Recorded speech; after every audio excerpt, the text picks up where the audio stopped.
একটি পার্টির কতগুলো বৈশিষ্ট্য লাগে, একটি পার্টির জন্য কিছু বৈশিষ্ট্য লাগে। বিএনপির কতগুলো বৈশিষ্ট্য আছে। 19 দফা কর্মসূচি ছিল, বাংলাদেশে জাতীয়তাবাদ ছিল, পররাষ্ট্রনীতিতে আমরা সকলে আমাদের বন্ধু। শহীদ রাষ্ট্রপতি জিয়াউর রহমান ক্যারিজমেটিক লিডার ছিলেন। একজন ক্যারিজমেটিক লিডার লাগে দল করতে হলে। ক্যারিজমেটিক লিডারের বৈশিষ্ট্য হচ্ছে সেই নেতা যেখানে যাবেন, রাত্রি হোক, দিন হোক, ভোর রাত্রি হোক, হাজার হাজার জনগণের পিপিলিকার মতো ছুটে আসবেন। সেটা হচ্ছে দেশনেত্রী বেগম খালেদা জিয়া, সেটা হচ্ছে জিয়াউর রহমান, সেটা হচ্ছে তারেক রহমান।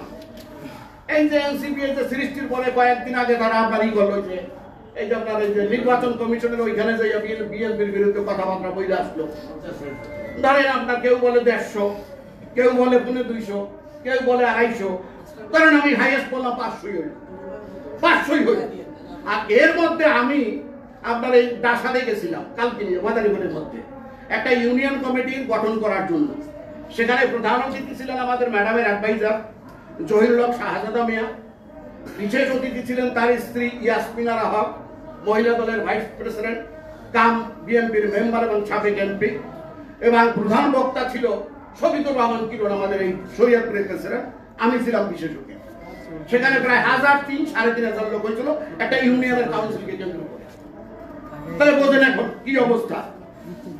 ক্যারিজমেটিক যেটা লিডার দেশনেত্রী বেগম খালেদা জিয়া, তারেক রহমান, এখন সদ্য আবির্ভূত হয়েছেন জুবাইদা রহমান। এরপরে আসবেন কে? জায়না রহমান, ব্যারিস্টার। তার মানে বিএনপির জন্য 50 বছরের গ্যারান্টি মাশাআল্লাহ আছে, অন্য কোনো কিছু কিন্তু নাই। অন্য যারা লাফালাফি করতেছেন, দৌড়ঝাঁপ করতেছেন, তাদের আপনার ঝুলি ঝুলি কিন্তু শেষ। আপনার অকাম করলে একটু পানি দাও, অকাম করলে আপনার আল্লাহ তাআলা মানুষকে সৃষ্টি করছেন তার কর্মের রেজাল্ট দেওয়ার জন্য।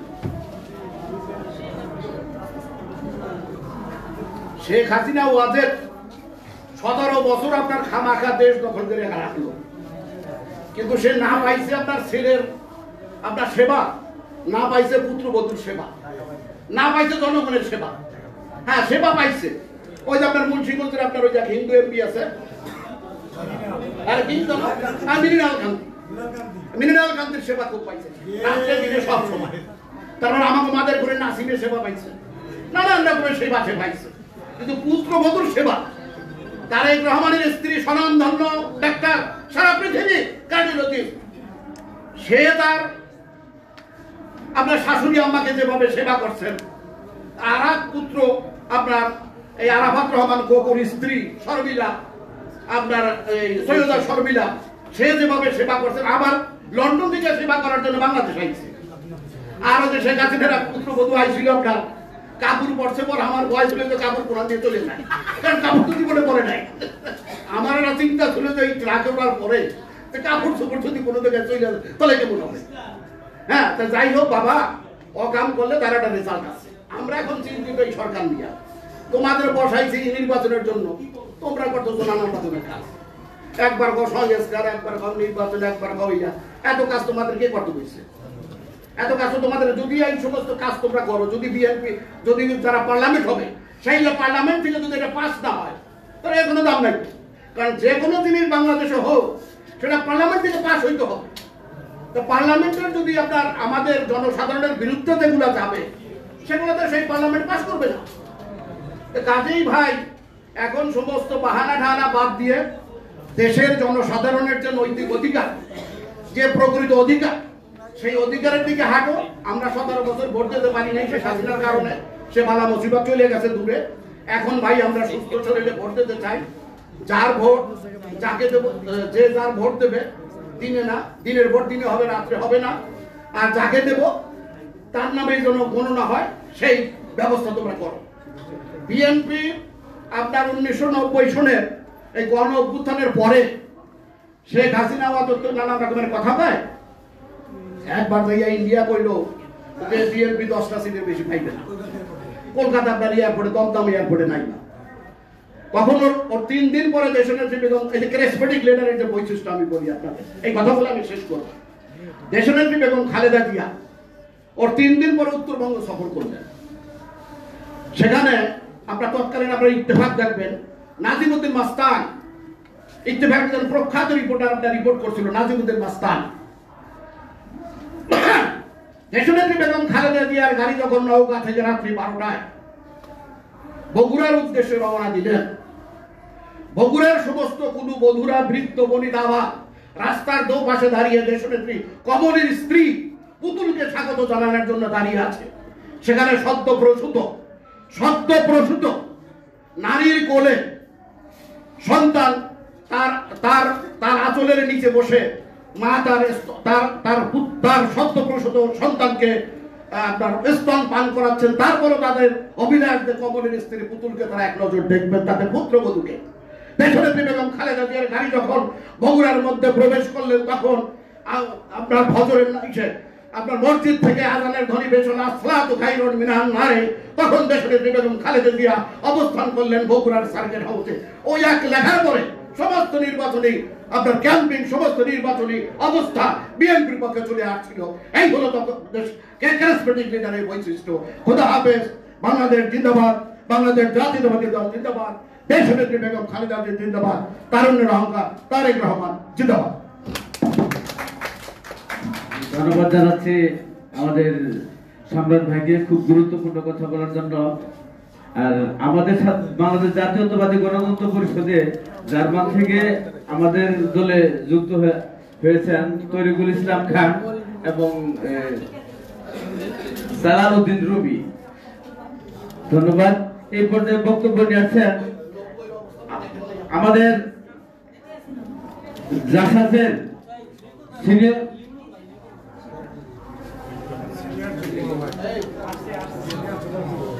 যাইতে দাও, যে নেতা আসছে যাইতে দাও। শামীম গাছের লিঙ্গন ভাই এই মুহূর্তে আমাদের মাঝে এসে উপস্থিত হয়েছে, তাকে আমরা স্বাগত জানাচ্ছি এবং তাকে মঞ্চে উপবিষ্ট হওয়ার জন্য বিনীতভাবে অনুরোধ জানাচ্ছি। এই পর্যায়ে বক্তব্য নিয়েছেন জাসাসের সিনিয়র যুগ্ম আহ্বায়ক এবং সাবেক সিনেট সদস্য ঢাকা বিশ্ববিদ্যালয় জনাব মোহাম্মদ লিয়াকত আলী ভাই। ওনাকে গুরুত্বপূর্ণ বক্তব্য দেওয়ার জন্য লিয়াকত ভাইকে আমি বিনীতভাবে অনুরোধ জানাচ্ছি।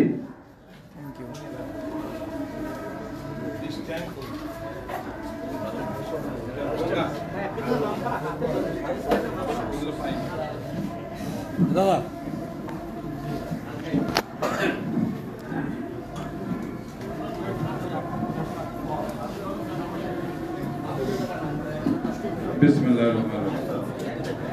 আজকে জাতীয়তাবাদী গণতান্ত্রিক পরিষদে আয়োজিত বর্তমান রাজনৈতিক সংকট উত্তরণে দ্রুত নির্বাচন, আজকে অনুষ্ঠানের সভাপতি আমার ছোট ভাই জনাব মুক্তার উপস্থিত আছেন।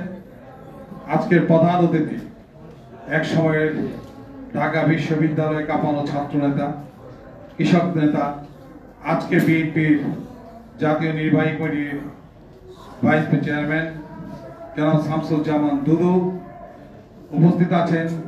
বিশেষ অতিথি আমাদের বাংলাদেশ জাতীয়তাবাদী দলের নির্বাহী কমিটির যুগ্ম মহাসচিব জনাব অ্যাডভোকেট আব্দুল সালাম, এবং আমার সাথে 2003 সালে যিনি ঢাকা বিশ্ববিদ্যালয়ে সিনেট নির্বাচনে অংশগ্রহণ করে 26,000 রেজিস্টার্ড গ্র্যাজুয়েটের সরাসরি ভোটে নির্বাচিত হয়েছেন সাবেক ছাত্র নেত্রী, আজকে বিএনপির নির্বাহী কমিটির সম্পাদক নেত্রী জনাব সিরিজ সুলতানা সহ আজকের সহকর্মী ভাই বোনেরা।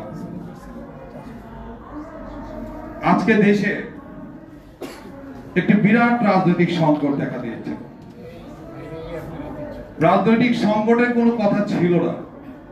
এই রাজনৈতিক সংকটের জন্যই আজকে 17টি বছর 18টি বছর আমরা বিএনপি রাজপথে ছিলাম। দাবি ছিল একটি, কোন ক্ষমতায় বসার জন্য নয়, দাবি ছিল শুধু একটি, সেই ফ্যাসিস্ট সরকার যাকে এই দেশ ছেড়ে পালাতে হলো, এই 17-18 বছর বিএনপি একটি দাবি জানিয়েছিল, সেটা হলো কি একটি নিরপেক্ষ নির্দলীয় নির্বাচনের মাধ্যমে যেই দল ক্ষমতায় আসবে সেই দলকে দেশ পরিচালনার দায়িত্ব দেওয়া। এই সংগ্রাম করতে করতে আমাদের কেউ নিখোঁজ হয়েছে, কেউ পঙ্গু হয়েছে, কেউ মা হারা হয়েছে, কেউ সন্তান হারা হয়েছে।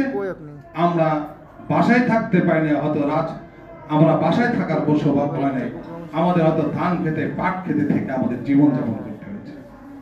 এখনো অনেকে এখানে বসে আছেন, আজকে যাদেরকে দেখছেন অত্যন্ত সুখী মুখে হাসি মুখে কথা বলছেন আমার নেতারা, তারা কিন্তু কিছুদিন আগেও জেলের অন্ধকারে তাদের জীবন কাটাতে হয়েছে। শিরিন সুলতান অত্যন্ত মেধাবী ছাত্র নেতা, ছাত্র নেত্রী ছিলেন। খায়রুল কবির খোকনের সহধর্মিণী, তাদের স্বামী স্ত্রীকেও তাদেরকে পাশে থাকতে দেওয়া হয়নি। অ্যাডভোকেট আব্দুল সালাম আজাদ থেকে শুরু করে এখানে যারা আছে, আমি ব্যক্তিগতভাবে যাতায়াত করি, একসময় ছাত্র নেতা ছিলাম, আমাকে বাসায় থাকতে দেওয়া হয়নি এবং 31শে জানুয়ারি কালো পতাকার মিছিল থেকে আমাকে গ্রেফতার করা হয়েছে। কিছুই না, আমরা যেটা চাচ্ছি অত্যন্ত সহজভাবে অ্যাক্টিং চেয়ারম্যান তারেক রহমান বারবার বলেছেন, আমরা ভোটাধিকার মাধ্যমে যাকে নির্বাচিত করবেন তারাই এই দেশের ক্ষমতা পরিচালনা করবে। একটি দাবির জন্য আগের ফ্যাসিস্ট সরকার আমাদেরকে ঘরে থাকতে দেয়নি। কিন্তু আশ্চর্যের ব্যাপার, 5ই আগস্টে এত বড় গণ অভ্যুত্থান হয়ে গেল, এত কিছু ঘটে গেল, সমস্ত মানুষ অত্যন্ত খুশি করে বর্তমান প্রধান উপদেষ্টাকে আজকে দেশ চালানোর ডক্টর ইউনূসকে আজকে দায়িত্ব দেওয়া হলো, তার উপদেষ্টা তারা নিজেরা তৈরি করলেন। আমরা সবাই বাবা সাবাস বলে এদেশের জনগণ নিশ্চিন্তে ঘুমিয়েছিল যে হয়তোবা সামনে অতি সত্ত্বর একটি নির্বাচন চলে আসবে, এই দেশের নির্বাচিত প্রতিনিধিরা এই দেশ শাসন পরিচালনা করবে। অত্যন্ত দুঃখ পরিতাপের বিষয়, সেই দিনটিও আমাদের কপালে জুটল না এবং একে বাধাগ্রস্ত করার জন্য এই ইউনূস সরকারের লোকরাই তাদের তত্ত্বাবধানে আজকে দেখি এনসিপি নামে একটি দলের আবির্ভাব ঘটিয়ে দিল। কি এমন ঘটনা ঘটলো, দীর্ঘ 2-3 মাস সংগ্রাম করে, 5 মাস সংগ্রাম করে তারা বাংলাদেশে একটি রাজনৈতিক দল গঠন করে ফেলল, তাও আবার বিএনপিকে কাউন্টার দেওয়ার জন্য। আরে ভাই, আজকে যদি অ্যাক্টিং চেয়ারম্যান বলে সারা বাংলাদেশ ব্লক করে দেন, একটি বিপ্লব এখান থেকে যেতে পারবে না। এটা কি মিথ্যা কথা? এটা বললে অনেকের কাত্র দেওয়া হয়। আজকে দুদু ভাই একটা কথা বলেছেন, এটা নিয়ে বিভিন্ন উপদেষ্টা, বিভিন্ন এনসিপি কিছু নেতা কিছু মন্তব্য করেছেন। কথাটা কিন্তু সত্যি বলেছেন, হয়তো বলার ঢংটা ভালো ছিল। একটি সত্যি কথা বলতে পারে, তাহলে আমরা কোথায় আছি? এই ফ্যাসিস্ট সরকারের রূপ কি বর্তমান অন্তর্বর্তী সরকারের মধ্যে দেখা দিচ্ছে কিনা এখন চিন্তার ব্যাপার। আমাদের সহজ সরল একটা প্রশ্ন, এদেশে এত বড় একটা রাজনৈতিক সংকট দেখা দিচ্ছে, দলে দলে বিভক্তি দেখা দিচ্ছে। যে 5ই আগস্টের যেই রকম গণঅভ্যুত্থান ঘটিয়েছিল, সমস্ত দেশের মানুষ এক হয়ে গিয়েছিল। এটা কোনো রাজনৈতিক দলের একক কোনো কৃতিত্ব নয়। ওই দিন মানুষ 71 সালে যেমন স্বাধীনতা যুদ্ধে কোনো দল এককভাবে কৃতিত্ব স্বীকার করতে পারে না, কারণ সেই দিন কৃষক, শ্রমিক, জনতা দল মত নির্বিশেষে দিন অস্ত্র হাতে তুলে নিয়েছিল এই দেশ থেকে স্বাধীন করার জন্য। সেদিন কোন দলের ডাকে কেউ আসে, শুধু একটি মাত্র মেজর কালুরঘাট বেতার কেন্দ্র থেকে বলেছিলেন, হাই মেজর জিয়া বলছে এবং আপনার স্বাধীনতা যুদ্ধে ঝাঁপিয়ে পড়ুন। এই একটি ডাক মানুষকে ঐক্যবদ্ধ করেছে। কিন্তু কোন নেতা ছিলেন, রাজনৈতিক ব্যক্তিত্ব ছিলেন না, কারণ সময়ের প্রয়োজনে এমন একজন লোকের উদ্ভব ঘটে, যখন মানুষ নেতা নেত্রী ছিল না, তখন মানুষ একটি ডাকের অপেক্ষা করে। আজকে বাংলাদেশে কিন্তু সেই রাজনৈতিক সংকট দেখা দিচ্ছে। আজকে এই রাজনৈতিক সংকট কোথায় গিয়ে দাঁড়ায় এখন আমাদের চিন্তার ব্যাপার হয়েছে। আমরা 18 বছর সংগ্রাম করলাম, ভেবেছিলাম একটা সুষ্ঠু সমাধান হবে, দেশে গণতন্ত্র হবে, অর্থনৈতিক চাকা সচল হবে।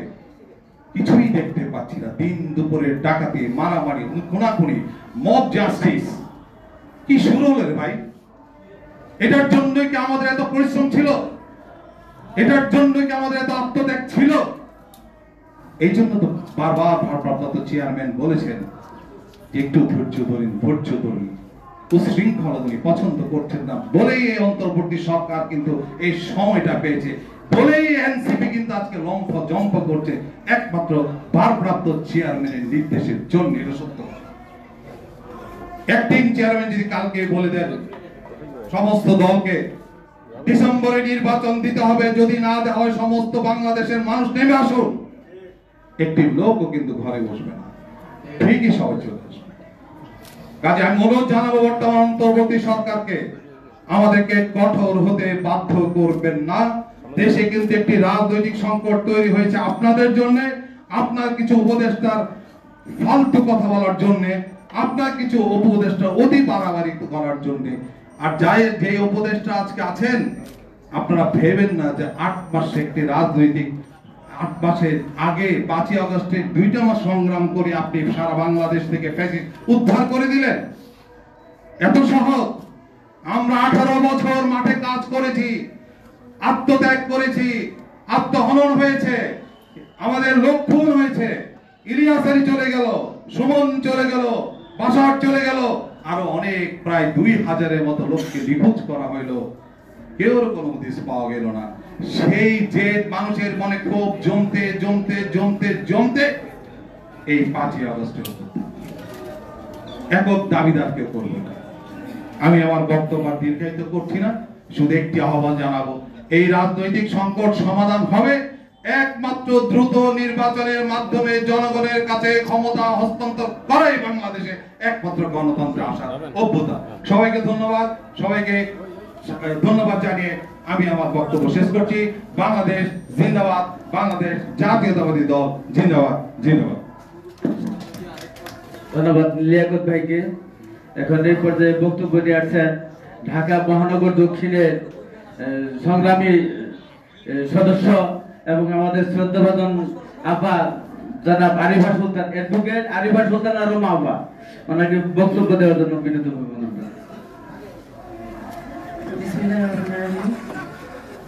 বাংলাদেশ জাতীয়তাবাদী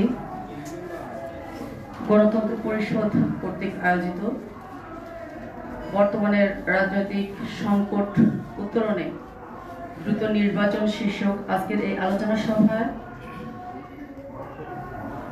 সম্মানিত সভাপতি স্নেহাশিস ছোট ভাই মুক্তার আকন্দ, মঞ্চে উপবিষ্ট আছেন ছাত্র দল থেকে বেড়ে ওঠা নেতৃত্ব, কিংবদন্তি নেতা বিএনপির ভাইস চেয়ারম্যান জনাব শামসুজ্জামান দুদু ভাই, মঞ্চে উপবিষ্ট আছেন বিএনপির দুঃসময়ের কাণ্ডারি সংগ্রামী নেতা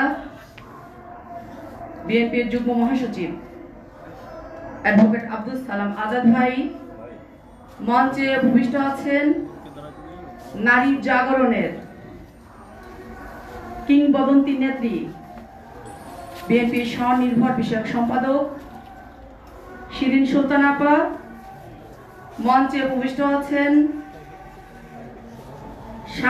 সাংবাদিকতার এই যে গত 17 বছরে যে পত্রিকাকে দেখেছি আমাদের বিরোধী দলীয় নিউজগুলো খুব সাহসিকতার সাথে প্রচার করতেন বিএনপি নির্বাহী কমিটির সম্মানিত সদস্য মনির ভাই, হুজরাত লিঙ্কন ভাই, মনির ভাই সহ কেন্দ্রীয় নেতৃবৃন্দ এবং যারা ঘনিষ্ঠ সাংবাদিক ভাই ও বোনেরা এবং যারা শুনছেন সবাইকে জানাই আমার ব্যক্তিগত পক্ষ থেকে সংগ্রামী শুভেচ্ছা এবং বিপ্লবী অভিনন্দন।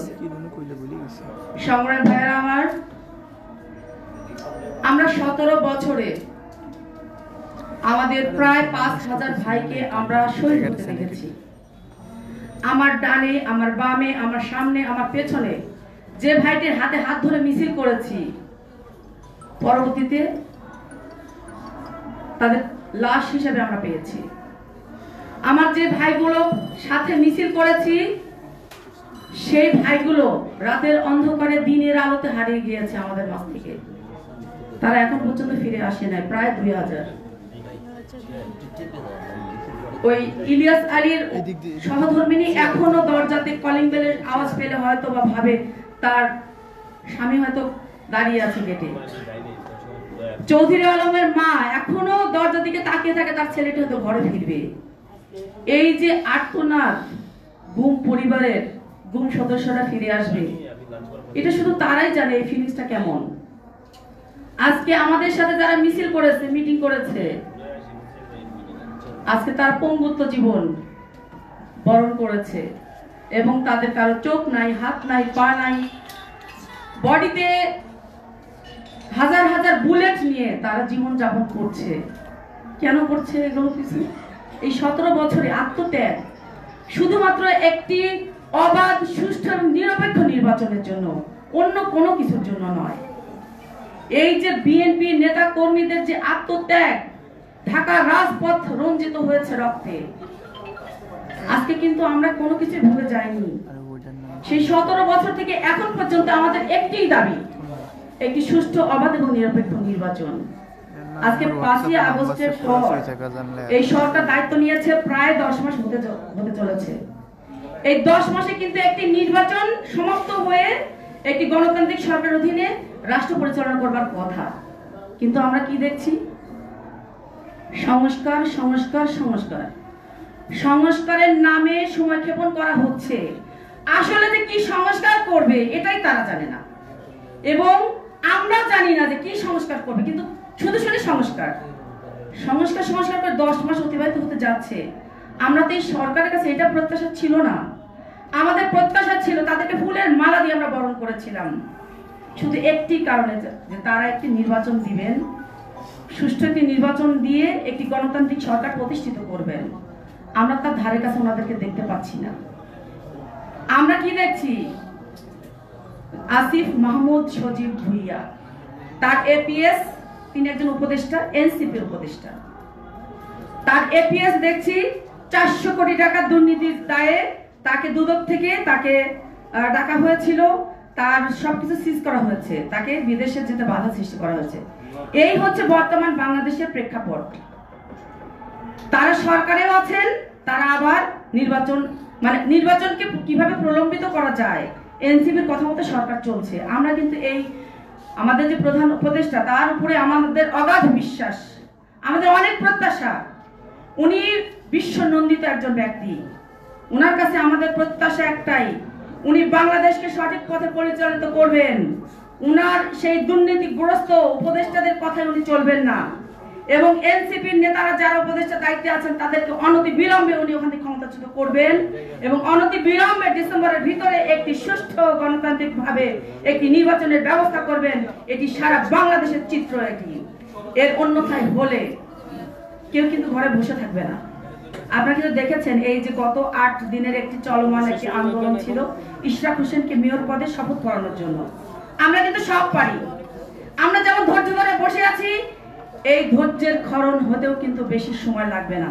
তাই অনতি বিলম্বে এই প্রধান উপদেষ্টার কাছে আহ্বান জানাবো, অনতি বিলম্বে একটি সুষ্ঠু, নিরপেক্ষ এবং গণতান্ত্রিক ভাবে একটি নির্বাচনের মাধ্যমে আপনি জননন্দিত হয়ে থাকেন আমাদের মাঝে, এই প্রত্যাশা। সকলকে অসংখ্য ধন্যবাদ। আল্লাহ হাফেজ। ধন্যবাদ রুমা আপাকে। আসলে বক্তব্য দেওয়ার দরকার ছিল, কিন্তু সময় এবং সুযোগ হচ্ছে না। আমাদের মাঝে গণতন্ত্র পরিষদের সিনিয়র সভাপতি কালাম হোসেন জয় উপস্থিত আছে আমাদের সাংগঠনিক সম্পাদক ঢাকা বিভাগীয় আবুল কালাম, উনি আছেন। ওনাদেরকে বক্তব্য দেওয়ার সুযোগ দিতে পারিনি, এটার জন্য আন্তরিকভাবে দুঃখিত। এই পর্যায়ে বক্তব্য নিয়ে আসছেন আমাদের জননেতা শামীম কায়সার লিঙ্কন, সাবেক সংসদ সদস্য গাইবান্ধা 4। ওনাকে গুরুত্বপূর্ণ বক্তব্য দেওয়ার জন্য বিনীতভাবে অনুরোধ জানাচ্ছি।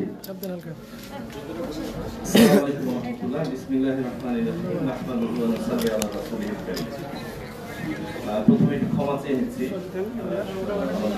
গতকালকে যে তারুণ্যের সমাবেশ ছিল সেখান থেকে আসতে আসলে সারা রাত জার্নি করে আসতে হয়েছে। আমি প্রোটোকল ব্রেক করে দেরি করে এসেছি, সিনিয়র নেতৃত্ব তারা বসেছিলেন, বেয়াদবি হয়ে যায়, আমাকে ক্ষমা করবেন। আজকের এই দ্রুত নির্বাচন শীর্ষক যে আলোচনা, তার মানে এটা খুব সময় উপযোগী একটা আলোচনা। সম্মানিত সভাপতি মুক্তার ভাই, মাননীয় প্রধান অতিথি আমাদের অতি প্রিয় শামসুজ্জামান দুদু ভাই, বিশেষ অতিথি আব্দুল সালাম আজাদ ভাই, শিরিন আপা, মাইনুল ভাই, আরো অন্যান্য নেতৃবৃন্দ, সাংবাদিক ভাইরা, সবাইকে আমার দল বাংলাদেশ জাতীয়তাবাদী দল বিএনপির পক্ষ থেকে সংগ্রামী সালাম, সংগ্রামী শুভেচ্ছা। ভূমিকা লম্বা করলাম না, বিজ্ঞ নেতৃবৃন্দ কথা বলবেন। আমি আমার জেনারেশন এবং পরবর্তী এখন যে জেনারেশন, এটা কানেক্ট করে শুধু একটা পয়েন্ট একটু কথা বলবো ইনশাআল্লাহ। বিষয়বস্তু নিয়ে অনেকেই কথা বলবেন। আমি একটা আমার নিজের জীবনে একটা ঐতিহাসিক মানে একটা উপলব্ধি থেকে বর্তমানে যে প্রেক্ষাপটটা এবং এটাকে নিয়ে আমরা কিভাবে সামনে আগাতে চাই, ওই বিষয়ে একটা জিনিস ছোট্ট পয়েন্ট আমি তুলে ধরতে চাই। ঢাকাস্থ মতিঝিল আইডিয়াল স্কুলে পড়াশোনা করেছি স্কুল জীবনটা। কথা সন তারিখ বললেই বুঝতে পারবেন যে আমি এখানে সবার থেকে বয়সে অনেক ছোট হবো। 1992 সালে 12 বছর পেরিয়ে তখন 13 বছরে চলছে আর কি। তাহলে বুঝতে পারছেন ক্লাস 8-এ পড়ি। তখন আমাদের স্কুলে বাংলাদেশ ন্যাশনাল ক্যাডেট কোর বিএনসিসির একটা প্লাটুন ছিল, সেখানে যোগ দিলাম। মাশাআল্লাহ, ভালো কথা। সেখানে আপনার নেতৃত্ব, শৃঙ্খলা, ওইটা আমাদের মটোই ছিল জ্ঞান, শৃঙ্খলা, একতা। তো আমাদের যে প্লাটুনটা ছিল সেটা ছিল সেনা শাখা। তো আমার মনে হয় যে আমি ছোট্ট যে পয়েন্টটা বলবো, তাতে বাংলাদেশের দেশপ্রেমিক সামরিক বাহিনী যে জেনারেশন জি আছে, যারা আবার এই ফ্যাসিস্টকে তাড়ানোর ব্যাপারে সবচেয়ে বড় ভূমিকা, যাদের শেষ পেরেক ঠোকার ভূমিকাটা ছিল। পাশাপাশি 18 থেকে 35 বছর যে ভোটাররা আছে, যারা দীর্ঘদিন এই মাফিয়ার কারণে কোনো ভোটে অংশগ্রহণ করতে পারে নাই, তাদের ব্যাপারে একটা ছোট্ট মেসেজ থাকবে। বয়স কম হতে একটা সুবিধা আছে, আপনাদেরকে একটু কানেক্ট করার চেষ্টা করা নিজের জীবন। তো যখন বিএনসিসিতে ঢুকলাম, শৃঙ্খলা শেখাচ্ছে, আমাদেরকে ড্রিল করাচ্ছে। তো আমাদেরকে প্রত্যেকের জন্য একটা ডেডিকেটেড যতগুলো সদস্য যতগুলো আপনার ডামি রাইফেল আছে ওই প্লাটুনে, ততজন সদস্যই নেওয়া হয়, কারণ প্রত্যেকের ড্রিলের সময় তার একটা রাইফেল থাকতে হবে। এই ডামি রাইফেলে কিন্তু কোনো কালেই কোনো ম্যাগাজিন ছিল না, এটা কোনো কালেই কোনোদিন এটা দিয়ে কোনো গুলি করা হয় নাই, কিন্তু দেখতে পুরোই 303 রাইফেল। এবং ওইভাবেই আপনার মানে আপনার মনে হবে যে আপনি ওইভাবেই কক করছেন, ওইভাবেই আপনি শুট করছেন, মানে প্র্যাকটিস ড্রিল করার জন্য যা যা লাগে কি ডামি রাইফেল, অবয়বটা ঠিক একই রকম। তো আমার মনে আছে আমরা ওই 13 বছর বয়সে যখন ওটা হাতে নিতাম, কাঁধে অস্ত্র নিয়ে যখন ড্রিল করতাম, যখন সশস্ত্র সালাম দিতাম, তখন কেন জানি গায়ের রক্তের ভিতরে একটা কেমন একটা স্পন্দন খেলে দিত। এটা দিয়ে কিন্তু জীবনে কোনোদিন ফায়ারিং হয়নি, হবেও না। এটা হলো একটা বিষয়।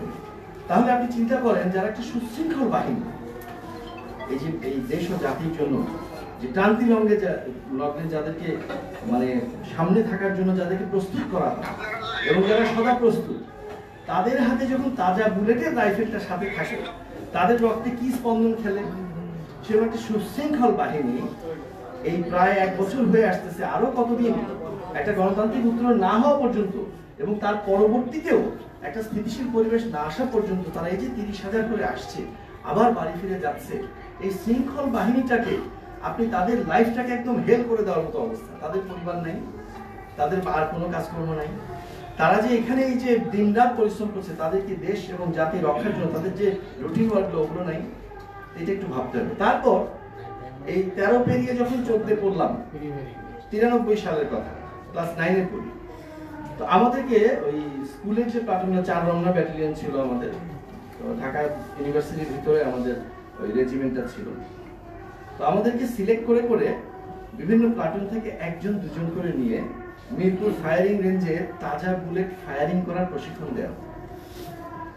স্বাভাবিকভাবে বুঝতে পারছেন 14 বছর চলছে, 1993 সালে একটা 14 বছর বয়সে একটা কিশোর, সে যাবে প্রথম মিরপুর ফায়ারিং রেঞ্জে ফায়ার করার জন্য।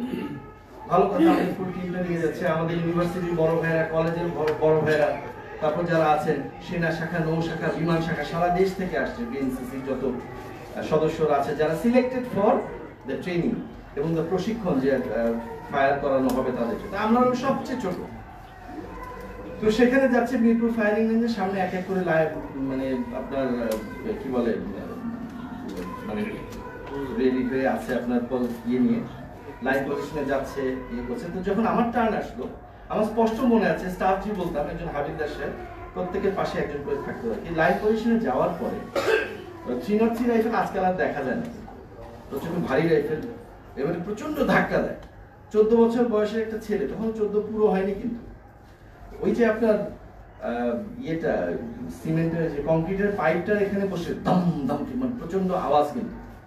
তো আমার মনে আছে অনেক দূরে ওই যে টিন বা লোহা কিছু একটা দিয়ে যে টার্গেটটা তৈরি করা, যখন লাইন পজিশনে গেলাম স্টাফ জি আমাকে বলছেন, বেটা খেয়াল করে দেখো, শক্ত হও, আমাকে ইনস্ট্রাকশন দিচ্ছেন, বলছেন একটা কথা, যেটা বলতে চাচ্ছি আমি সামরিক বাহিনীর সদস্যরা তারা বুঝবেন, জেনারেশন জি ইনশাআল্লাহ বুঝবেন, 18 থেকে 35 যারা আছেন তারাও বুঝবেন কোন চেতনা কোন উপলব্ধিটা সেদিন হয়েছিল। ওই যে একটা টার্গেট দেখতে পাচ্ছ, একটা গোল গোল গোল গোল 2 ইঞ্চি থেকে 10 ইঞ্চি পর্যন্ত ড্রপিং করার যে টার্গেটটা, ওইটা কিন্তু তুমি একটা টিন বা একটা লোহার ইয়ে দেখছো, আসলে কিন্তু এটা একটা জলজন্ত মানুষ। उसकी नस में भी वही लहू बह रहा है जो तुम्हारी नस में है। ওর রক্তে ওর শিরায় শিরায় ওই রক্তই আছে যা তোমার রক্তে আছে। সে কিন্তু একটা মানুষকে তুমি টার্গেট করতেছো, ভালো করে খেয়াল করে দেখো। আচ্ছা, একটা মানুষকে আমি টার্গেট করতেছি, আমি একটা তাজা গুলিকে একটা মানুষকে টার্গেট করে আমি তাকে মারার জন্য আমি এখানে প্রশিক্ষণ দিচ্ছি, এটা কিভাবে? আমি একটা মানুষ, একটা কিশোরের মন কেমন হতে পারে বলেন তো? আজকে না হয় ছোটবেলা থেকে ভিডিও গেম খেলতে খেলতে মানুষ অনেক নৃশংসতা মানে ইজি গোয়িং হয়ে গেছে, তখন কিন্তু বিষয়টা এরকম ছিল না। 92-93 সালের কথা ছিল একটাই, তুমি যদি ওকে না শুট করো সে তোমাকে শুট করবে। তোমার দেশের শত্রু সে, তুমি যদি তোমার দেশের শত্রুকে এখনই যদি তুমি টার্গেট করে না ফেলো সে তোমার দেশের জন্য ধ্বংস করবে। ওই যে একটা মূল্যবোধ, একটা চেতনা আমার মনে আছে। আমার প্রচন্ড অল্প বয়স তো, ধাম ধাম করে 5টা-10টা ম্যাগজিনের জায়গায় 5টা দিয়েছিল, আমাদের শেষ হয়ে গেল, কিন্তু কিভাবে শেষ হয়ে গেল বলতে পারি না। সেই অনুভূতিটা ফিরে এসে এরপরে আরো 2টা ন্যাশনাল ক্যাম্প করার সুযোগ হয়েছিল, সেখান থেকেও নিয়ে যায়, ওই একটা মূল্যবোধ বারবার আসছিল।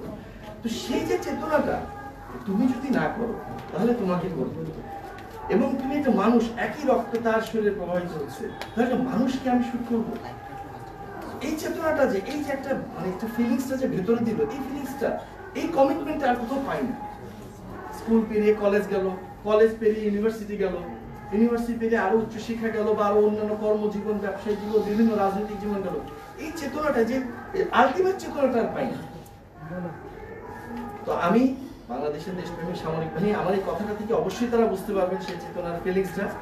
এখন জেনারেশন জি এবং 18 থেকে 35 তাদেরকে একটু বলতে চাই, এই চেতনাটা সেদিন খুঁজে পেয়েছিলাম যেদিন শুনেছিলাম সবার আগে বাংলাদেশ। যে কোনো অবস্থায়, যে কোনো পরিস্থিতিতে, এই দেশের রাজনৈতিক প্রেক্ষাপটে যখন আমি বলবো সবার আগে বাংলাদেশ, তখন আমি ওই কথাটার মধ্যে আসলে সেই চেতনাটা খুঁজে পাই। তাই বলছি ভাই, ফ্যাসিস্ট তো বাদই দিলাম, জান্নাতি দল তো বাদই দিলাম, সবার আগে বাংলাদেশ তাদের প্রসঙ্গে আসেই না। কিন্তু যদি একটু খেয়াল করে দেখেন, যখন এই মানবিক করিডোর সবার সাথে আলোচনা না করে সিদ্ধান্ত নেওয়া হয়, তখন সবার আগে বাংলাদেশ খুঁজে পাই না। যখন আরো অন্যান্য যে কর্মকাণ্ডগুলো হচ্ছে, পোর্ট কাকে দেওয়া হবে না হবে, তখন সবার আগে বাংলাদেশ কেন যেন খুঁজে পাই না। যখন 9 মাসে আমার 18 বার দেশের বাইরে যেতে হয় এত দায়িত্বশীল পদে থেকে, তখন কেন জানি সবার আগে বাংলাদেশ খুঁজে পাই না। এজন্যই বলছি, ইনশাআল্লাহুল আজিজ, আগামী দিনের রাষ্ট্রনায়ক, যার পূর্বসূরি ছিল সূচনার বাংলাদেশ শহীদ রাষ্ট্রপতি জিয়াউর রহমান, এতদিনের বাংলাদেশ দেশনেত্রী আপসীন বেগম খালেদা জিয়া, আগামী বাংলাদেশ ইনশাআল্লাহ আগামী দিনের রাষ্ট্রনায়ক জনাব তারেক রহমান, ইনশাআল্লাহ যে সবার আগে বাংলাদেশ বলেছেন, এই চেতনার মধ্যে ঐক্যবদ্ধ থেকে ইনশাআল্লাহ এই দেশও যাতে একটা উত্তরণের পথ খুঁজে পাবে। ছিলাম আছে, থাকবো, রাজপথে দেখা হবে, বিজয় পথে ইনশাআল্লাহ।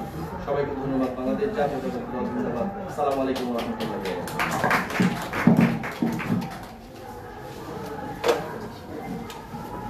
ধন্যবাদ শামীম কায়সার লিঙ্কন ভাইকে। এখন এ পর্যায়ে গুরুত্বপূর্ণ বক্তব্য নিয়ে আসবেন আমাদের জাতীয় নির্বাহী কমিটির সদস্য, অন্যতম সদস্য যারা মাইনুল ইসলাম ভাই। ওনাকে গুরুত্বপূর্ণ বক্তব্য দেওয়ার জন্য বিনীতভাবে অনুরোধ জানাচ্ছি।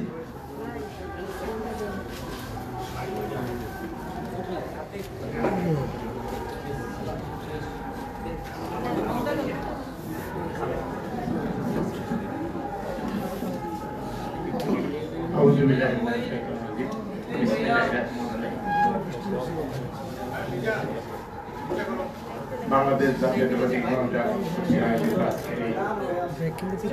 রাজনৈতিক সংকট নির্বাচন নিয়ে আলোচনার সম্মানিত সভাপতি মুক্তার একান্ত, আমাদের মধ্যে প্রধান অতিথি হিসেবে উপস্থিত আছেন আমাদের রাজনৈতিক আইকন, সাবেক ছাত্র নেতা, কৃষক নেতা, জাতীয়তাবাদী ধারণ বাহক, বাংলাদেশ জাতীয়তাবাদী দলের অন্যতম ভাইস চেয়ারম্যান জনাব শামসুজ্জামান গুরু ভাই, আমাদের মাঝে উপস্থিত আছেন আন্দোলন সংগ্রামের নেতা, আমাদের প্রিয় নেতা, বিএনপির যুগ্ম সম্পাদক, যুগ্ম মহাসচিব জনাব অ্যাডভোকেট আব্দুল সালাম আজাদ ভাই আমাদের মাঝে উপস্থিত আছেন। অত্যন্ত সংগ্রামী নেত্রী, আমাদের প্রাণপ্রিয় নেত্রী, স্বনির্ভর বিষয়ক সম্পাদক শিরিন সুলতানা আপা সহ সমস্ত নেতৃবৃন্দ এবং উপস্থিত সাংবাদিক ভাই এবং উপস্থিত সকলকে সালাম, আসসালামু আলাইকুম। আসলে আজকের যে সংকট, রাজনৈতিক সংকটের চেয়ে জাতীয় সংকট হয়ে দেখা গেছে। সংগ্রামী সাথী বন্ধুগণ, আমি কথা বলবো না নেতৃবৃন্দের কথা, আমি শুধু একটি কথা বলবো। এই 2-1 দিন আগে জাতীয় পার্টির এক নেতা বলেছে যে খালেদা জিয়া পরপর 3 বার ক্ষমতা থাকা অবস্থায় জিয়াউর রহমানের মৃত্যুর কেন বিচার করা হয়নি। আমি ওই আসলে এই বিষয়টা আমাদের নেতৃবৃন্দরা ভালো জানে। আমি আমার ক্ষুদ্র জ্ঞানে, ক্ষুদ্র একজন কর্মী হিসেবে যেটুকু বুঝি, এই উপমহাদেশের সেই গুপ্ত থেকে, পাল বংশ থেকে, এই জাতীয়তাবাদী চেতনা থেকে, ব্রিটিশ শাসন থেকে, পাকিস্তানের শাসন থেকে এই দেশের মানুষ বর্গীয় শাসন দেখেছে, অত্যাচারদের নির্বাচন, মানুষের জেল জুলুমের যে অত্যাচারিত হয়েছেন সেই কষ্ট থেকে যিনি মুক্তি দিয়েছিলেন তিনি আমাদের শহীদ প্রেসিডেন্ট জিয়াউর রহমান।